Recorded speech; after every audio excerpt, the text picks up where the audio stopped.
ইব্রাহিম আলাইহিস সালাম তিনি যখন তাওহীদের বাণী প্রচার করতেছিলেন আর এক আল্লাহর প্রতি মানুষকে আহ্বান করতেছিলেন, ইন্নী ওয়াজ্জাহাতু ওয়াজহিয়া লিল্লাযী ফাতারাস সামাওয়াতি ওয়াল আরদা হানিফাও ওয়া মা আনা মিনাল মুশরিকিন। শিরকের বিরুদ্ধে যখন ইব্রাহিম খলিলুল্লাহ লড়াই ঘোষণা করলেন, আপোষহীন হয়ে গেলেন, তখন এই নমরুদ ইব্রাহিম নবীর বিরুদ্ধাচরণ শুরু করে দিল। নমরুদ এত বড় নাফরমান, সারা পৃথিবীর বাচ্চা, সে কিন্তু বাংলাদেশেরও বাচ্চা ছিল তখন, কারণ গোটা পৃথিবীর মধ্যে তখনও তো বাংলাদেশ ছিল, কি বলেন, যদিও এই নামে ছিল না, এশিয়া উপমহাদেশের নামে হোক, যেই নামেই হোক, এই ভূখণ্ড তখন কি ছিল, কার আন্ডারে ছিল? নমরুদের আন্ডারে ছিল। নমরুদ একদিন তার সাধারণ সভা ডাকলো, মন্ত্রী পরিষদের সভা। নমরুদ ডাক দিয়া গো, মন্ত্রীরা, সারা পৃথিবীর বাদশা আমি নমরুদ, আমি তোমাদের রব, আমি তোমাদের খোদা। কিন্তু ইব্রাহিম দেখি আবার আরেক খোদার কথা কয়, ও দেখি আবার আরেক খোদার প্রতি মানুষকে ডাকে, এই খোদা আবার। এ নিয়ে ইব্রাহিম আলাইহিস সালাতু ওয়াস সালামের বিরুদ্ধে আদা জল খেয়ে মাঠে নেমেছিল ওই পাপিষ্ট নমরুদ। এক পর্যায়ে যখন ইব্রাহিম আলাইহিস সালামের সামনে যুক্তি তর্কে বিভিন্ন ভাবে নমরুদ হেরে যাচ্ছিল, তখন তার সদল বল নিয়ে পার্লামেন্টে অধিবেশন ডেকেছিল নমরুদ, যে এই তোমরা আমারে পরামর্শ দাও, ইব্রাহিম যেই খোদার প্রতি তোমাদেরকে আহ্বান করে, তার খোদা এই জমিনে চলবে না। আমি যেহেতু গোটা পৃথিবীর বাদশা, আমি তোমাদের খোদা। দুই খোদা থাকতে পারে না, দুই নেতা থাকতে পারে না, নেতা আমি একাই হব। ইব্রাহিমের খোদাকে কি করে শেষ করা যায়, তোমরা আমাকে বুদ্ধি দাও, পরামর্শ দাও।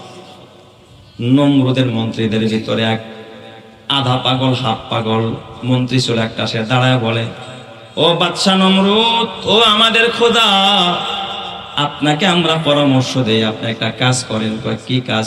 কয় ইব্রাহিমের খোদারে আপনি মেরে ফেলেন, গুলি করে দেন, হত্যা করে ফেলেন, জবাই করে ফেলেন। ইব্রাহিমের খোদারে যদি মারতে পারেন, দেখবেন দোকান যদি দুইটা থাকে, একটা বন্ধ হয়ে গেল, অটোমেটিক কাস্টমার ওই এক দোকানেই যাবে। কথা ঠিক না বেঠি?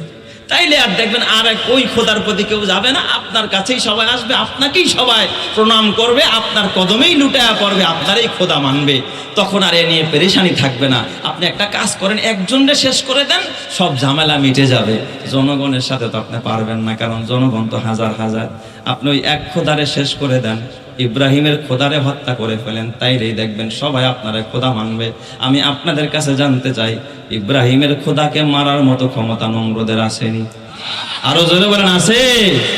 এই যুগের নব্য নমরুদ যারা, তাদের আসেনি? আরো জোরে কয় না, কা আসেনি? নাই। নমরুদ তখন দাঁড়ায় বলে, এই বেটা, তুই যে কলি ইব্রাহিমের খোদারে মারতে, তো ইব্রাহিমের খোদা থাকে কোথায়, তুই ঠিকানা দে। এখন তো হাক্কা বাক্কা হয়ে গেছে, কারণ ইব্রাহিমের খোদারে মারতে কয়, কিন্তু ইব্রাহিমের খোদা কোথায় থাকে, ও কেন আর বাবা আর 14 গোষ্ঠীর কেউ জানে না। চিৎকার মেরে করেন আল্লাহু আকবার। ও হাক্কা বাক্কা হয়ে গেছে, আরে ইব্রাহিমের খোদা কই থাকে এটা তার আমি জানি না। আমার ঠিকানা না দিলে, ধরা না দিলে আমি মারবো কেমনে? দেখি না তারা কোথায় মারবো, হাওয়ার উপরে কি তারা মারবো? আরেক মন্ত্রী দাঁড়ায় গেছে, ও দাঁড়ায় বলে, ও আমাদের খোদা নমরুদ, ইব্রাহিমের খোদারে যদি আপনি মারতে চান, আমার থেকে বুদ্ধি নেন। আমি মাঝে মাঝে ইব্রাহিম খলিলুল্লাহ দেখে নির্জনে যখন দোয়া করে, ইব্রাহিম নবীর আমি মাঝে মাঝে দেখি দুটা হাত আকাশের দিকে বাড়ায়া উপরের দিকে তাকায়া তাকায়া কি যেন চায়। আমার মনে হয় ইব্রাহিমের খোদা উপরে আছে। আল্লাহু আকবার। যখন সবাই আরো জোরে বলেন আল্লাহু আকবার। তাহলে নমরুদ এবারে একটু ঠিকানাও কোন রকম একটু পাইছে কি পায় নাই, খোদা কোথায় আছে? উপরে। নমরুদ এবার মন্ত্রী পরিষদের মধ্যে বিল পাস করতেছে, ও মন্ত্রীরা, এত উপরে গিয়া নমরুদের ইব্রাহিমের খোদারে কেমনে মারবো? মারার তো কোনো কৌশল আমার জানা নাই। আপনি একটা কাজ করেন বাদশাহ নামদার, ও আমাদের খোদা নমরুদ তামাম পৃথিবীতে যত ইটের ভাটা আছে সব ইটগুলো জমা করেন, এরপরে একের পর এক মিনারার মতো করে বালাখানা বানাইতে থাকেন। দক্ষ কারিগর দিয়া সুউচ্চ মিনার বানান, সুউচ্চ ভবন বানান, বিল্ডিং বানান। আর একজন তীরন্দাজ আপনি সরকারি খরচে তারে ট্রেনিং দেওয়ান, বিদেশ থেকে ট্রেনিং দিয়ে আনেন, যেন তীরটা এমন ভাবে মারবে এক তীরেই যেন খোদা খতম হয়ে যায়। চিৎকার মেরে কন্যা নাউজুবিল্লাহ। কত ষড়যন্ত্র আর কত চক্রান্ত। এই যুগেও দেখবেন এই রকমের স্বপ্ন অনেকে দেখতেছে। ইসলামকে শেষ করে দেবে, ইসলামকে খতম করে দেবে, মুসলমানকে বিদায় করে দিবে, মদিনার ইসলাম মদিনায় পাঠায় দিবে, এমন চক্রান্ত আমাদের জমিনের মধ্যেও আছে না নাই? আরো জোরে বলা আছে না নাই? কিন্তু একটা কথা বলি, ইসলাম ছিল, ইসলাম আছে, মুসলমান ছিল, মুসলমান আছে, কোরআন ছিল, কোরআন আছে, হাদিস ছিল, হাদিস আছে, কিয়ামত পর্যন্ত থাকবে। কিন্তু এই কোরআনের বিরোধিতা, ইসলামের বিরোধিতা যারাই করবে, অতীতেও লাথি খেয়েছে, সামনেও লাথি খাবে। কথা ঠিক না ঠিক জোরে কর। নমরুদ ঠিক তাদের পরামর্শ অনুযায়ী বিশাল অট্টালিকা, সুউচ্চ এক মিনার তৈরি করলো। আর একজন দক্ষ তীরন্দাজ, একজন তীর মারতে পারে, বর্ষা মারতে পারে, একজন সৈনিক, সে সরকারিভাবে টাকা খরচ করে তৈরি করেছে। সে সুউচ্চ মিনারে উঠে সে ইব্রাহিমের খোদাকে শেষ করে দিল। নমরুদ সেখানে যেদিন ইব্রাহিম আলাইহিস সালামের খোদারে হত্যা করবে, নমরুদ ডাক দিয়া বলে, ও মন্ত্রীরা, আমি ইব্রাহিমের খোদারে মারবো, তবে গোপনে গোপনে মারবো না। ইব্রাহিম রেও দাওয়াত দাও, আমি এক চেয়ারে বসবো, আমার পাশের চেয়ারে ইব্রাহিম বসে থাকবে। ইব্রাহিম যেন নিজের চোখে দেখে যে তার খোদারে আমি কি করেছি, শেষ করে দিয়েছি। তাইলে তার সেই দাওয়াত দিবে না, তার মিশন বন্ধ হয়ে যাবে, তার জবান বন্ধ হয়ে যাবে। আমি কসম দিয়া বলতে পারি, আহলে হক উলামায়ে কেরামদের জবান অতীতেও বন্ধ হয় না, এখনো বন্ধ হবে না। আল্লামা ফয়জুল করিম দামাত বারাকাতুহুল আলিয়া, আল্লামা সৈয়দ রেজাউল করিম দামাত বারাকাতুহুল আলিয়া, আহলে হক উলামায়ে কেরামের জবান অতীতেও বন্ধ হয় নাই, এখনো বন্ধ হবে না। যতদিন বেঁচে থাকে আহলে হক উলামায়ে কেরামের জবান ইসলামের পক্ষে, কোরআনের পক্ষে চলবেই চলবে। কথা ঠিক না ঠিক জোরে কান। এ আমার বাবা ইব্রাহিম খলিলুল্লাহকে পাশে ডাইকা নমরুদের পাশের চেয়ারের মধ্যে হযরত ইব্রাহিম খলিলুল্লাহরে বসায়া দিস। এবার নমরুদ বলতেছে, যাও এই বর্ষা নিয়ে সুউচ্চ মিনারের উপরে উঠা ইব্রাহিমের খোদারে একবারে এক বর্ষা দিয়া মেরে ফেল। বলেন তো এই দৃশ্য আমার আল্লাহ দেখে কি দেখে না? আরো জোরে কোন আল্লাহ দেখে কি দেখে না? আমার আল্লাহ ওই সময় যদি চাইতেন নমরুদের উপরে উঠায়া, আর যে বর্ষা মারতে গেছে তারে উঠায়া যদি ওই জায়গার মধ্যে চাপ দিয়া, বেশি কিছু লাগতো না, চাপ দিয়া যদি ঘরটা বানায় ফেলতেন, আল্লাহ তাআলা পারতেন কি পারতেন না? আরো জোরে বলেন, পারতেন কি না? এই ক্ষমতা আমার আল্লাহর আছে না নাই? আল্লাহ তাআলার কোরআন বলে, আলাম নুহলিকিল আউয়ালিন সুম্মা নুতবিউহুমুল আখিরিন কাযালিকা নাফআলু বিল মুজরিমিন।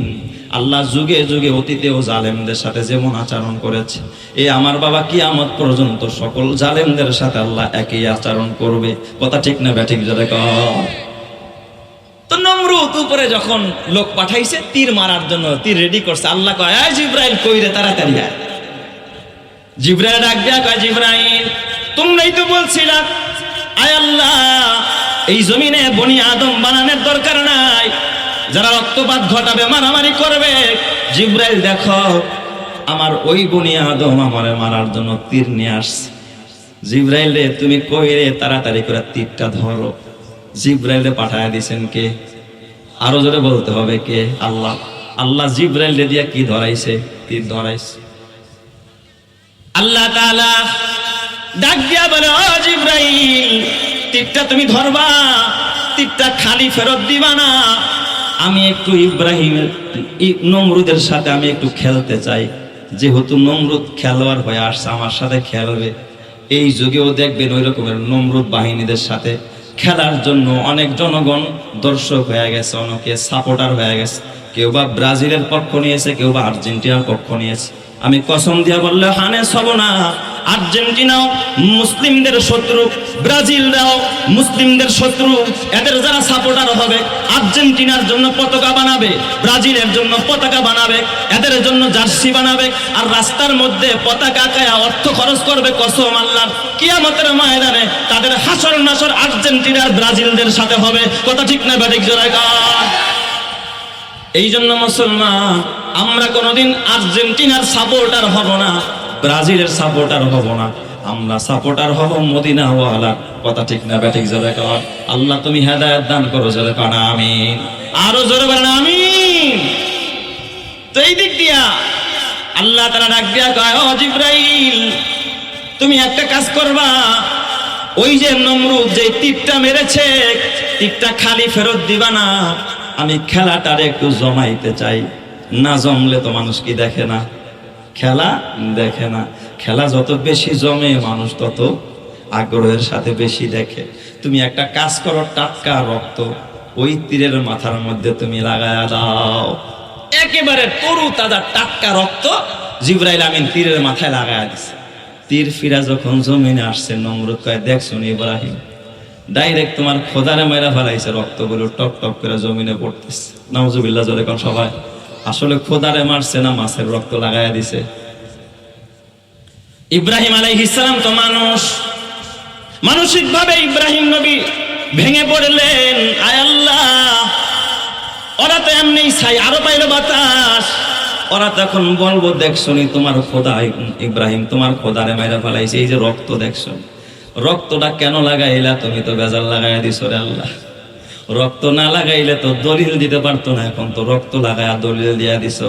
আল্লাহ ডাক দেখা, খলিল আমার, আপনি বুঝেন না ও বন্ধু আমার, আমি আল্লাহ খেলা জমাইতে চাই। আপনি দাওয়াতের কাজ আগেও যেমন করেছেন এখনো করতে থাকেন, আমি খেলা জমায়া দিব। আমি খেলতেছি ওদের সাথে, খেলোয়াড় আপনি না, আমি বুঝবো কেমনে খেলতে হয়। চিৎকার মেরে কন্যা আল্লাহু আকবার।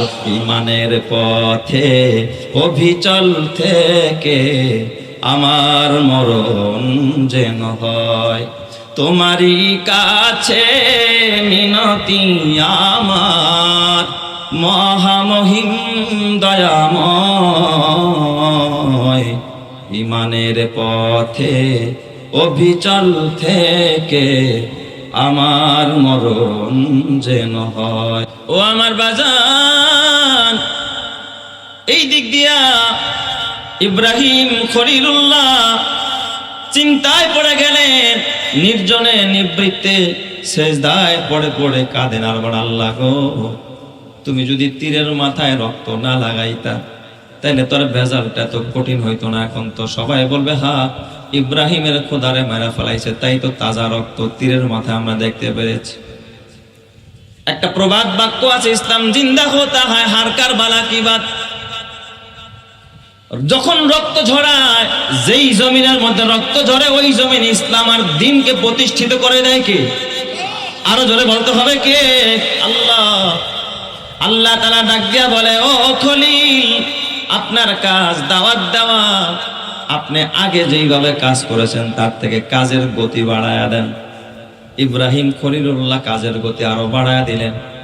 নমরুদ এই দিক দিয়া গোয়েন্দা বাহিনী লাগায়া দিছে। কি রে, ইব্রাহিমের খোদারে মারার পরে এখন ইব্রাহিম পালাইছে, গর্তে লুকাইছে না কি করতেছে, আমার একটু রিপোর্ট দাও।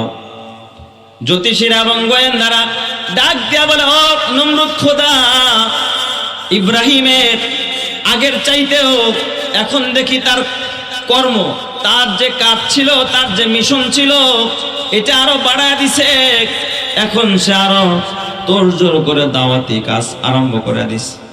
তার মানে তার খোদারে মাইরাও ইব্রাহিমরে দমন করা যায় নাই। এবার ইব্রাহিমরে দমন করার জন্য নমরুদ আবার মিটিং ডাকছে, কি করা যায়, তাড়াতাড়ি করে আগুন জ্বালাও, আগুনের মধ্যে ফালায়া ইব্রাহিমরে দমন করে দিব। বলেন তো, তার খোদারে মাইরাও তাদের চিন্তা অনুযায়ী দমন করতে পারে না, এখন আগুন দিয়া পুইরা ইব্রাহিমরে দমন করতে চায়। বলেন তো, পড়তে পারবে না নিজেরাই পুইরা মরবে? ক্ষমতা কার? আরো জোরে কন্যা, ক্ষমতা কার? লম্বা ঘটনা আপনারা জানেন, আমার সব ঘটনা বলা মাকসাদ না। আগুন জ্বালায়া আগুনের ভিতরে ইব্রাহিমরে ফালায়া দাও। সৈনিকরা আগুনের কাছেই চাপতে পারে না।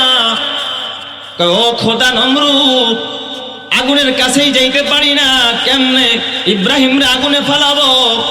কয়েকটা কাজ করো, চরক গাছ লাগা, ওই চরক গাছের মাথায় বাইন্দা। তারপরেও শক্তিশালী নৌজওয়ানরা চরক গাছ উঁচা করে দূর থেকে তাকে চরক গাছ ঘুরাইয়া তারপর আগুনের মধ্যে ফালায়া দাও। চরক গাছ লাগাইছে, শক্তিশালী পাহলোয়ান সৈনিক যারা, তারা চরক গাছের মধ্যে শক্তি দিয়া উঁচা করতে চেয়েছে, কিন্তু উঁচা করতে পারে না। কেমনে উঁচা করবে? ওই চরক গাছ ধরে রেখেছে আল্লাহর ফেরেশতারা। চিৎকার মেরে করেন আল্লাহু আকবার। বলেন তো আমার আল্লাহ আছে না নাই? চরক গাছ উপরে ওঠে না। ওরা চিন্তায় পড়ে গেল, নমরুদ কা ব্যাপার কি? শয়তান ডাক দিয়ে, ওস্তাদ ব্যাপারটা একটা আছে, এমনি এমনি চরক গাছ উঠবে না। এই জায়গার ভিতরে আপনি জিনা ব্যভিচার লাগায়া দেন, তরুণ তরুণীদেরকে উলঙ্গ করে তারপরে ব্যভিচার লাগায়া দেন, ফেরেশতারা চলে যাবে। তাইলেই ইব্রাহিমের চরক গাছ উঁচা হবে, তার আগুনে ফালানো যাবে। কসম আল্লাহর, শয়তানের এই মিশন, নমরুদের এই মিশন বর্তমান জমিনেও কিছু ইবলিশেরা চালু করতে চায়। কথা ঠিক না ব্যাটিক যারা? তারাও দেখবেন জিনা ব্যভিচার হত্যা খুন খারাপি, এটাই যদি না হইতো তাহলে 100 দিনে 600-র উপরে খুন হতো না। কথা ঠিক না ব্যাটিক যারা? এখন জিনা ব্যভিচার বেড়ে গেছে, ধর্ষণ বেড়ে গেছে, মানুষের রক্তের কোনো মূল্য নাই। ঠিক ওই জায়গার ভিতরে শয়তানের বুদ্ধি অনুযায়ী নমরুদের বাহিনীরা তরুণ তরুণীদেরকে উলঙ্গ করে জিনা ব্যভিচারে লাগায়া দিছে। ফেরেশতারা চলে গেছে চরক গাছ উঁচা করে ইব্রাহিম খলিলুল্লাহরে আগুনের মধ্যে ফালায়া দিছে। আমার আল্লাহ তাআলা এই দৃশ্য দেখে কি দেখে না? আল্লাহ তাআলা ডাইরেক্ট অর্ডার করে বলছে, ইয়া নারু কুনি বারদাও ওয়া সালামান আলা ইব্রাহিম। আগুন রে, আমার খলিল, আমার বন্ধু ইব্রাহিমের জন্য তুই আরামদায়ক হয়ে যা, ঠান্ডা হয়ে যায়। লম্বা ঘটনা, 40 দিন পর্যন্ত ইব্রাহিম ওই আগুনের মধ্যে ছিল। ইব্রাহিমকে পোড়ানো তো দূরের কথা, তার একটা পশম, তার একটা কাপড়ের সুতার গায়েও আগুন লাগতে সাহস পায় নাই। কারণ আগুন গোলামি করে কার? খাকো বাদো আবো আতিশ বান্দান্দ, খাকো বাদো আবো আতিশ বান্দান্দ, বা মানে তু মুর্দা বাহাক জিন্দান্দ। ইব্রাহিম আলাইহিস সালাতু ওয়াস সালাম, নমরুদ এই দিক দিয়ে আনন্দ করতেছে, হায় হায় ইব্রাহিম পুইরা শেষ। 40 দিন পরে এবার নমরুদ আগুনের পাশ দিয়া, যখন আগুনের তাপ কমছে, পাশ দিয়া হাঁটে আর দেখে ইব্রাহিম কোন জায়গার মধ্যে কয়লা হয়ে গেছে। হঠাৎ তাকায় দেখে আগুনের মধ্যে দিয়া কে যেন হাঁটা চলা করতেছে। চিৎকার মেরে করেন আল্লাহু আকবার। আগুনের মধ্যে কি করতেছে? হাঁটা চলা করতেছে। নমরুদ মনে মনে কয়, কি রে এটা আবার কি? হঠাৎ যত কাছে আসে তাকায় দেখি ইব্রাহিম খলিলুল্লাহ মুস্কি হাসতেছে আর আগুনের মধ্যে হাঁটা চলা করতেছে।